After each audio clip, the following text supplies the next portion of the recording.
Okay, now move forward. See a theoretical notion. ये जो truth table बनाना वगैरह हो गया, this can be made very easy अगर हम सेट्स यूज कर लें तो। ये ठीक है। अब सेट का मतलब क्या है कि उसमें तुम्हें थोड़ा सा दिमाग खर्च करना पड़ेगा। ठीक है, अब तुम इसको ऐसे देखो कि मान लिया जो भी दो कंपोनेंट स्टेटमेंट है उसके करस्पॉन्डिंग दो ऐसे सेट दे रखे हैं। एक हो गया P, एक हो गया Q। ठीक है, तो हम इसको ऐसे बोलेंगे, और ये मतलब यूनिवर्सल सेट के अंदर दो सेट दे रखे हैं P और Q।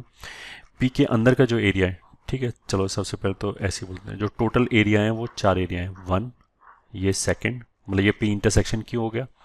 ये थर्ड, थर्ड कौन सा हो गया जहाँ पे Q तो है बट P नहीं है।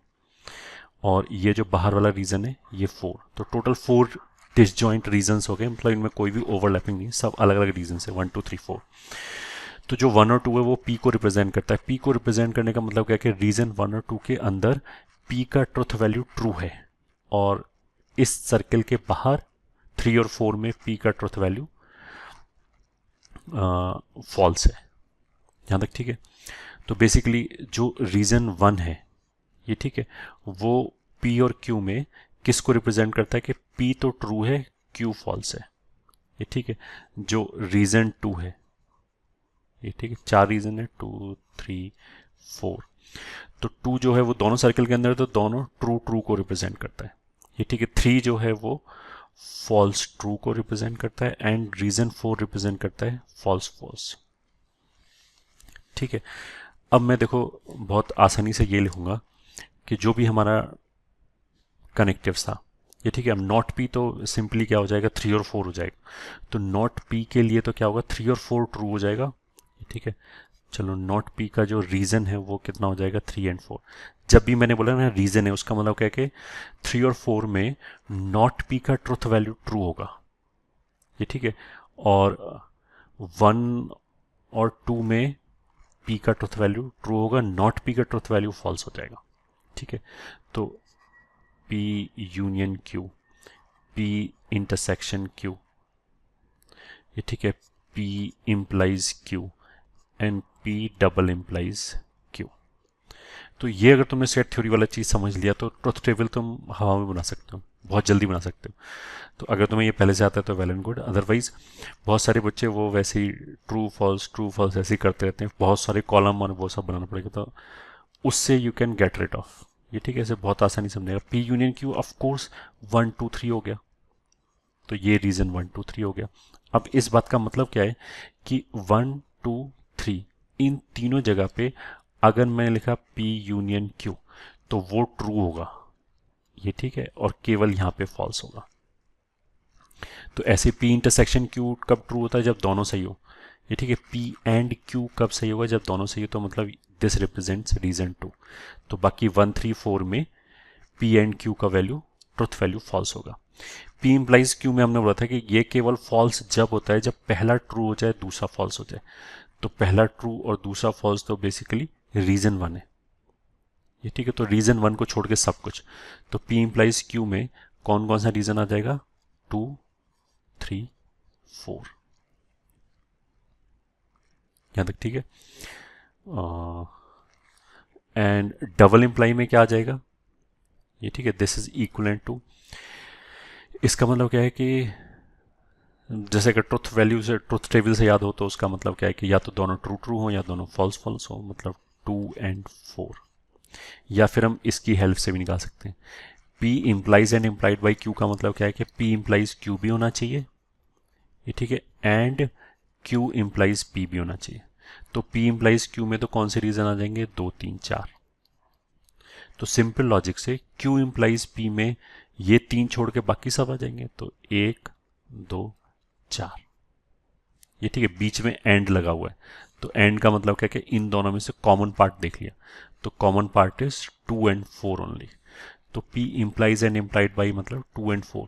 तो उसका मतलब क्या है कि ये जो डबल इम्प्लीकेशन है ये 2 रीजन में ट्रू होगा, 4 रीजन में ट्रू होगा, बाकी 1 और 3 में फॉल्स फॉल्स होगा। ठीक है, तो ये याद रखने का बहुत आसान तरीका है। I hope this is clear.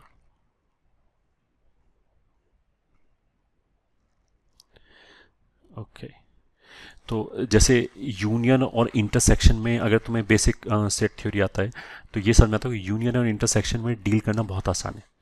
ठीक है, तो जैसे P इम्प्लाइज Q, बेसिकली मेरे को कौन सा रीजन बता रहा है, 2 3 4, ये ठीक है। या फिर हम ऐसे बोल सकते हैं कि 1 नहीं, नहीं का मतलब निगेशन बोल दो चाहे बार बोल दो। अच्छा, 1 बेसिकली कौन सा रीजन है, P बट नॉट Q। ठीक है, 1 ये वाला जो रीजन है वो P के अंदर तो है बट Q के अंदर नहीं है, तो इसका निगेशन, ये ठीक है। अब यहाँ पे सेट थ्योरी आ जाता है, जैसे A यूनियन B का मैं बार लूँ तो बेसिकली क्या होता है, A का बार आ जाएगा, B का बार आ जाएगा, और जो बीच में है डी मॉर्गन्स लॉ बोलते हैं वो पलट जाता है, ये ठीक है। या फिर A बार इंटरसेक्शन B, इसका मैं होल बार लूँ, ठीक है, तो उसमें क्या होगा, A बार का बार वो तो A हो जाएगा, बीच में यूनियन और इंटरसेक्शन फ्लिप हो जाता है, तो अगर यहाँ पे इंटरसेक्शन है तो यूनियन हो जाएगा और B का बार आ जाएगा, इसका बार ये। तो exactly negation is nothing but bar. तो अगर मैं इस निगेशन को अंदर ले जाऊं, ठीक है, तो क्या आ जाएगा, नॉट P, ये जो इंटरसेक्शन है ये यूनियन में कन्वर्ट हो जाएगा और नॉट Q जो है वो Q में कन्वर्ट हो जाएगा। तो P इंप्लाइज Q का ट्रुथ टेबल निकालने के लिए नॉट P यूनियन Q को भी यूज कर सकते हो। तो जब बड़े बड़े स्टेटमेंट आएंगे उसमें 5-6 कंपोनेंट स्टेटमेंट होगा, कई सारे लॉजिकल कनेक्टिव्स होंगे, तो उस टाइम पे हम इस तरह के रूल सेट थ्योरी वाले लगा सकते हैं, तो थोड़ा जल्दी सॉल्व हो सकता है, ये ठीक है। मतलब अपना माइंड हम ओपन रखें कि एक तो हम ऐसे कर सकते हैं कि ये रीजंस आइडेंटिफाई कर लें फिर रीजंस वाइज जाएं। दूसरा ऐसा भी हो सकता है कि पहले हम, मतलब what I am saying is this, मान लिया मैं एक कंपाउंड स्टेटमेंट कुछ ऐसे करके रखूँ, ये ठीक है, union not P union not Q, ये ठीक है, इंटरसेक्शन R, मान लिया इसका ट्रुथ टेबल बनाना है। तो एक तो हम क्या कर सकते हैं कि ये जो सेट थ्योरी वाले रूल्स है ना, जैसे डी मॉर्गन्स लॉ हो गया, ये ठीक है, वो सारे रूल्स लगा के पहले इसको सिंप्लीफाई कर लें, जितना भी सिंप्लीफाई कर सकते हैं, उसके बाद रीजंस आइडेंटिफाई कर लें। जैसे इस वाले केस में PQR 3 है, तो इस वाले केस में ऐसे करके 3 बनाने पड़ेंगे हमें, PQR, तो इसमें टोटल रीजंस 8 आएंगे, ये ठीक है। तो ये सब हम बाद में आएंगे, बट अभी के लिए तो मैंने क्या समझाया कि जैसे अगर इस तरह का स्टेटमेंट है तो एक तो हम ये भी कर सकते हैं कि सेट थ्योरी वाले रूल्स लगा के पहले इसको सिंप्लीफाइड फॉर्म में जितना कर सकते हैं उतना कर लिया, ऐसे कर सकते हैं। दूसरा हम ऐसे कर सकते हैं, जैसे P इम्प्लाइज Q है, यहीं पे हम रीजन लिख लें कि 2 3 4 रीजन रिप्रेजेंट करता है, नॉट P ये वाला रीजन, ये ठीक है, यहाँ से ये वाला रीजन, फिर इन दोनों का यूनियन ले लिया तो ये वाला रीजन, फिर इसके दोनों के बीच में भी यूनियन है तो ये वाला रीजन। अब ये जो रीजन आएंगे वहां पे ट्रुथ वैल्यू ट्रू होगा, ये ठीक है, इस स्टेटमेंट के लिए, और बाकी सब जगह फॉल्स होगा, तो ट्रुथ टेबल ऐसे भी बनता है, ठीक है। तो जब हम एग्जांपल करेंगे तो it should be clear, but अभी के लिए तो मेरे को क्या याद रखना है कि एक तो वैन, ये जो डायग्राम है उसमें कौन P यूनियन Q कौन से रीजन को रिप्रेजेंट करता है एंड सो ऑन, ठीक है।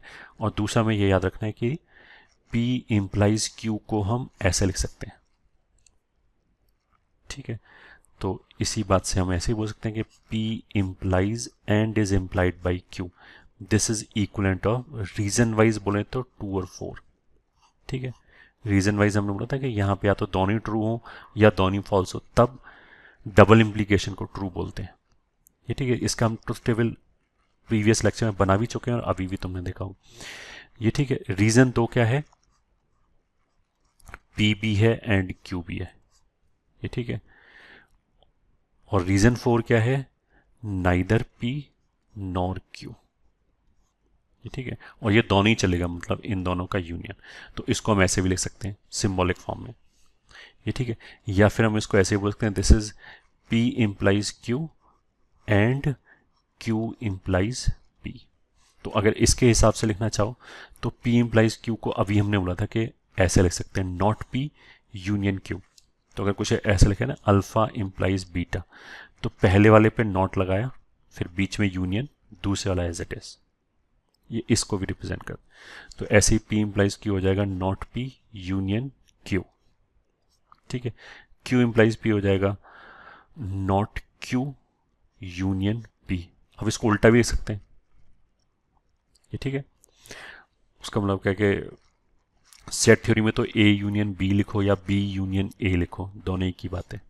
तो वैसे ही इस वाली चीज़ को I could have written P union not Q, ऐसे भी लिख सकते हैं, दोनों एक ही बात। और इस एंड की वजह से बीच में आ जाएगा ऐसे एंड। तो P implies and implied by को ये दोनों रीजन बोलें, ऐसे लिखें, ऐसे लिखें, ये ठीक है, ऐसे लिखें, सब एक ही बात है, ठीक है। This you should be able to understand. अभी हम इसको कॉन्टिन्यूसली यूज करते रहेंगे तो you should be able to get better insight कि क्या चल रहा है। नाउ लेट्स मूव फॉरवर्ड, ठीक है। नोट 1, डिसजंक्शन या फिर और। तो डिसजंक्शन या फिर और में रीजन के हिसाब से सेट थ्योरी में, ये ठीक है, ये था 1, ये 2, 3, 4। तो ये रीजन के हिसाब से कौन सा रीजन है, ऑफ कोर्स 1, 2, 3। 1, 2, 3 का मतलब क्या है कि यहाँ पे ट्रू होगा एंड 4 में फॉल्स होगा, ठीक है। एक पॉइंट तो ये हो गया। दूसरा, there is something called inclusive or, ये ठीक है, या फिर एक्सक्लूसिव और, ठीक है। दो तरह के और हो गए। तो इंक्लूसिव और में तो यही हो गया 1, 2, 3। मतलब जैसे अगर मैंने बोला ना कि A और B, तो इंक्लूसिव का मतलब क्या है, मतलब तुम ऐसे सोचो कि मैंने बोला कि राजू इज डॉक्टर और ही इज हार्ड वर्किंग, ये ठीक है। तो अगर हिंदी में हम पढ़ें तो उसका ऐसा लगता है कि या तो केवल डॉक्टर ही होगा या केवल हार्ड वर्किंग ही होगा। इंक्लूसिव और का मतलब ये होता है कि दोनों स्टेटमेंट अगर सही है कि वो डॉक्टर भी है एंड हार्ड वर्किंग भी है, तो वो भी इंक्लूड करते हैं, ये ठीक है, पूरे स्टेटमेंट को सही बोलते समय। एक्सक्लूसिव का मतलब क्या होता है कि केवल एग्जैक्टली एक ही सही होना चाहिए। तो जैसे मैंने बोला कि राजू इज डॉक्टर और हार्ड वर्किंग, तो अगर ये वाला और एक्सक्लूसिव और होता तो उसका मतलब ये निकलता कि या तो वो डॉक्टर है एंड हार्ड वर्किंग नहीं है, या फिर वो डॉक्टर नहीं है एंड हार्ड वर्किंग है, ये ठीक है। अगर रीजन वाइज बात करें तो ये केवल 1 एंड 3 को रिप्रेजेंट करता है, इसमें 2 नहीं आते, ये ठीक है। ये डिफरेंस हो गया इंक्लूसिव और एंड एक्सक्लूसिव और में। मैथमेटिक्स में ये ठीक है, अब जैसे पीएनसी वीएनसी सब जगह पढ़ा होगा तुमने कि अगर वो कोई कुछ भी ऐसे बोला ना कि word should start with vowel और शुड एंड विद वॉवल, तो जो वर्ड वॉवल से शुरू हुआ और एंड हुआ उसको भी हम लेते हैं। क्यों लेते हैं, क्योंकि मैथमेटिक्स में जब भी हम और बोलेंगे उसका मतलब इंक्लूसिव ही होता है, ठीक है। एक्सक्लूसिव जब तक वो स्पेसिफिकली मेंशन ना करे, ये ठीक है, तब तक हम नहीं लेंगे, ये ठीक है। तो हमने क्या बोला कि in mathematics we use inclusive or, ये ठीक है, ओनली। एक्सक्लूसिव यूज नहीं करते। और जैसा मैंने बोला कि जब तक वो खुद ना बोल दें, ठीक है। तो दिस वाज हमारा नोट 1। फिर नोट 2, नोट 2 इज कंजंक्शन या फिर जिसको हम बोलते हैं एंड। तो ये वही 1, 2, 3, 4। तो इसको रीजन कौन सा हो गया, 2। जब दोनों ट्रू होता है तभी कंजंक्शन को हम ट्रू बोलते हैं, ये ठीक है। पहला तो ये हो गया। दूसरा, मतलब कंजंक्शन के लिए इस तरह के वर्ड भी यूज कर सकते हैं, जैसे बट, दो, ये ठीक है, यट और स्टिल, मोर ओवर, ये ठीक है। इन सब का मतलब जो है वो एंड ही निकलता है, ये ठीक है। इसका मतलब क्या है कि जैसे मैंने बोला कि राजू इज डॉक्टर, ये ठीक है, yet he is माइजर, something like this, कि वो डॉक्टर है बट फिर भी कंजूस है। तो उसका मतलब, इस येट का मतलब इज नथिंग बट एंड, ठीक है। तो इसका मतलब क्या है कि वो इफेक्टिवली क्या बोला जा रहा है, ये दोनों इक्वलेंट बात है कि राजू इज डॉक्टर एंड माइजर, ठीक है। यट की जगह Raju is doctor but he is माइजर, अगर मैं ऐसे बोलता तो उसका मतलब क्या होता है, उसका मतलब ये होता है कि एंड यूज किया जा रहा है। या फिर Raju is doctor still he is माइजर, ये ठीक है, तो उसका मतलब भी क्या होता है कि एंड ही है, ठीक है। तो ये तो हमने बोल दिया कि जैसे कुछ सेंटेंस वगैरह लिखने के लिए आए तो I should be able to understand कि क्या यूज करना है। फिर आता है हमारा नोट 3 विच इज इम्प्लीकेशन। तो जैसा हमने इम्प्लीकेशन में बोला था कि 1 2 3 4, केवल 1 नहीं आता, बाकी सब आता है, ये ठीक है। मतलब रीजन वाइज कितना हो गया, 2 3 4। तो अगर P इम्प्लाइज Q लिखा है, ये P है ये Q है, तो 2 3 4 में ट्रू होगा एंड ऑफ कोर्स 1 में फॉल्स होगा, ठीक है। तो P इम्प्लाइज Q मतलब इफ P देन Q, ये तो लैंग्वेज में हो गया। और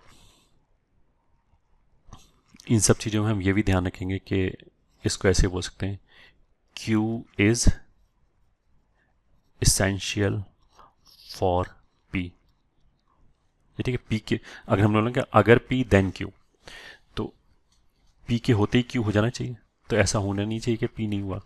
Q is essential for P, मतलब सेंस में, जैसे हमने ऊपर बोला ना कि येट दो स्टिल, इन सब की मतलब भी ये होता है। तो P इम्प्लाइज Q में उसी तरीके से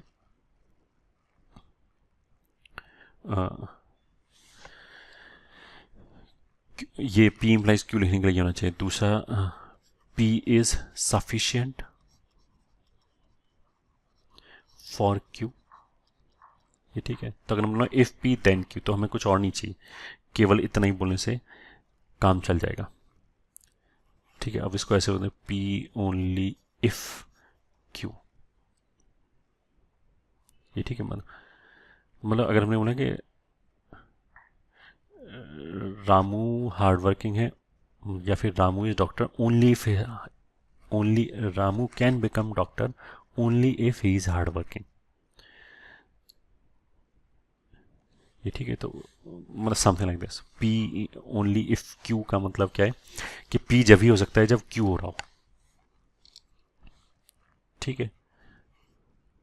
तो जैसे अभी मैंने बोला था कि मान लिया Raju can become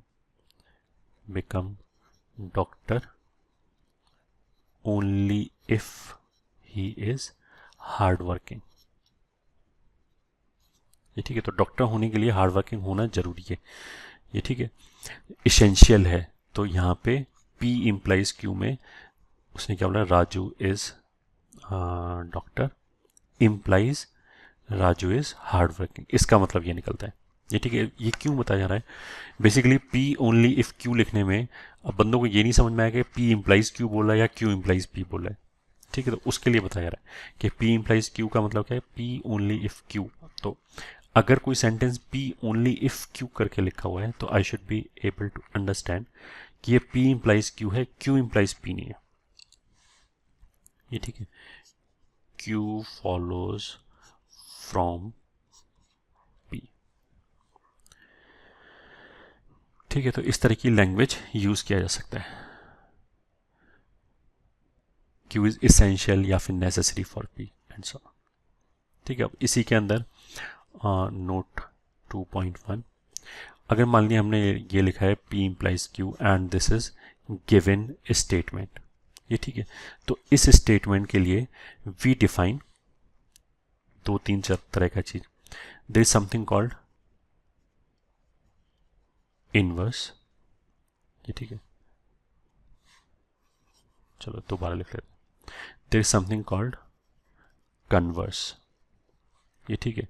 then there is something called inverse, then there is something called contrapositive, ये ठीक है। इस स्टेटमेंट का मतलब इस स्टेटमेंट का कन्वर्स क्या है, इस स्टेटमेंट का इनवर्स क्या है एंड सो ऑन। तो जो कन्वर्स होगा P इम्प्लाइज Q का वो होगा Q इम्प्लाइज P। ये ठीक है। जो इनवर्स होगा वो होगा not P implies not Q। ये ठीक है। और कॉन्ट्रा पॉजिटिव होता है not Q implies not P। तो अगर हमने बोला गिवन स्टेटमेंट का कॉन्ट्रा पॉजिटिव क्या है, तो not Q implies not P हो गया। ठीक है।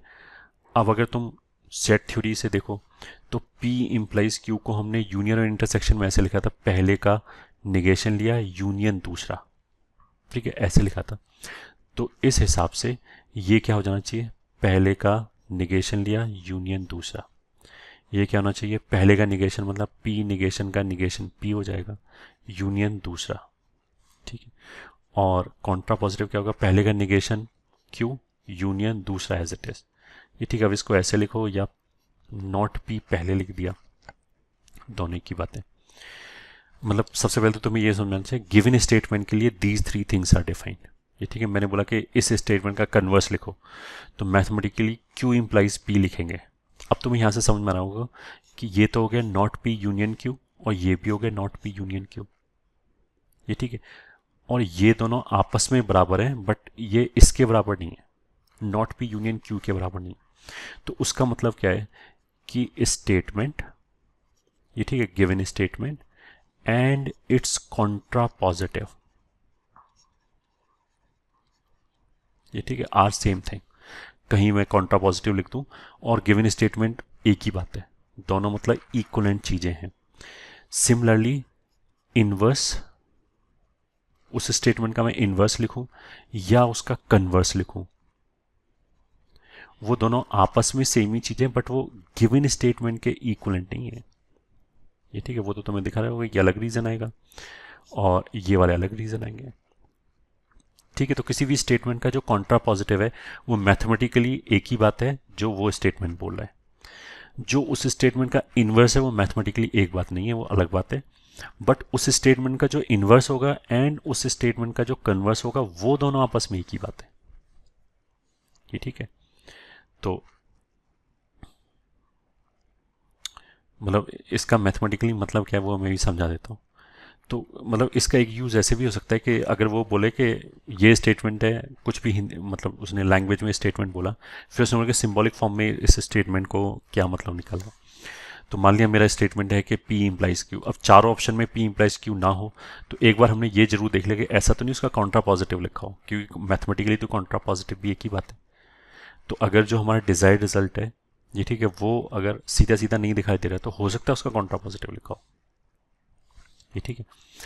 इन सब बातों का मतलब क्या है लैंग्वेज में, वो मैं बता देता हूँ। कि जैसे मान लिया हमारा गिवन स्टेटमेंट है, if Raju is doctor then he is hard working. ये ठीक है। अब मैं बोलूँ इसका इनवर्स कन्वर्स कॉन्ट्रा पॉजिटिव लिख के दिखाओ लैंग्वेज में, तो लैंग्वेज में जाने से पहले मैं सिंबॉलिक फॉर्म में कन्वर्ट करूंगा and then will go for जो भी चीज़ पूछा गया। तो उससे क्या होगा, गलती नहीं होगी। अगर मैं इसका इनवर्स कन्वर्स वैसे लिखने की कोशिश करूं तो गलत होने के चांस है। तो यहाँ बेसिकली हमने क्या किया, दो कंपोनेंट स्टेटमेंट लिया, P तो लिया कि राजू इज डॉक्टर, ये ठीक है, एंड Q लिया कि राजू इज हार्ड वर्किंग। ये ठीक है। तो जो गिवन स्टेटमेंट है that is nothing but P implies Q। ठीक है। तो इसका कन्वर्स क्या हो गया, वो होता है Q इम्प्लाइज P। ठीक है। तो अब वो लैंग्वेज में क्या होगा, Q इम्प्लाइज P के मतलब Raju is hard working then he is doctor.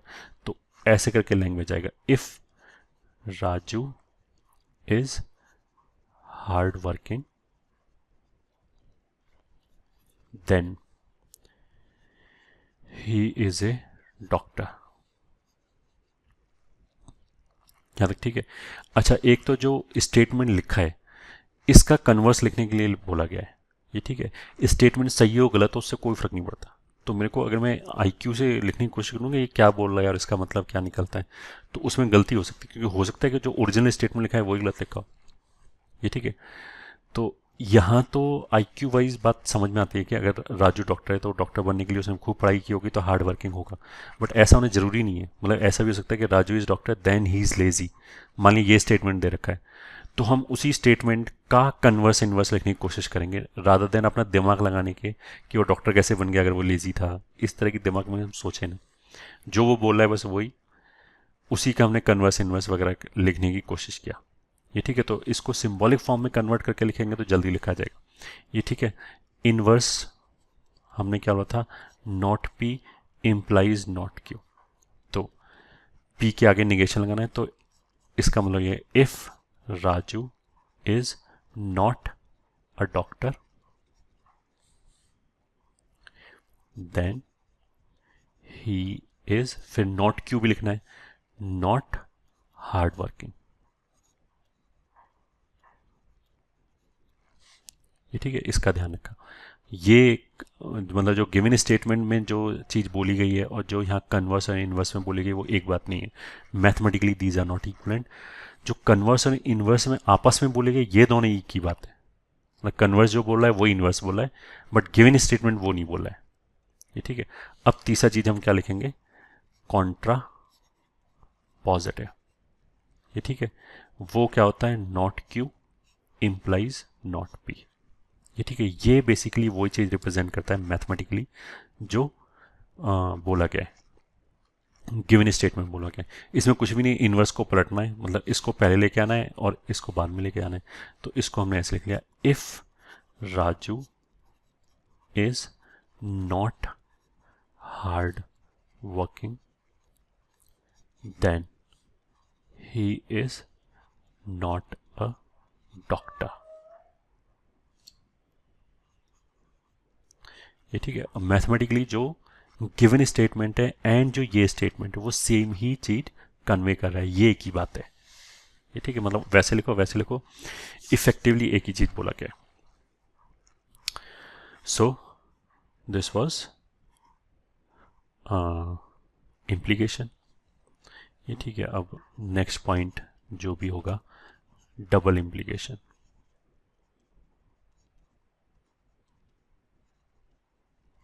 ये ठीक है, डबल इम्प्लीकेशन या इसको बाई कंडीशनल भी बोलते हैं। तो इम्प्लीकेशन को कंडीशनल भी बोलेंगे। ठीक है, तो फिर एक बार वही सब बातें कर लेते हैं। ये अगर ऐसे लिखा है तो ये 1 2 3 4, तो ये कौन कौन सा रीज़न होता है, 2 एंड 4 होता है जहाँ ये ट्रू होगा, और 1 एंड 3 होगा जहाँ ये फॉल्स होगा। ठीक है, इफ एंड ओनली इफ करके लिखा होगा। तो I hope this is clear.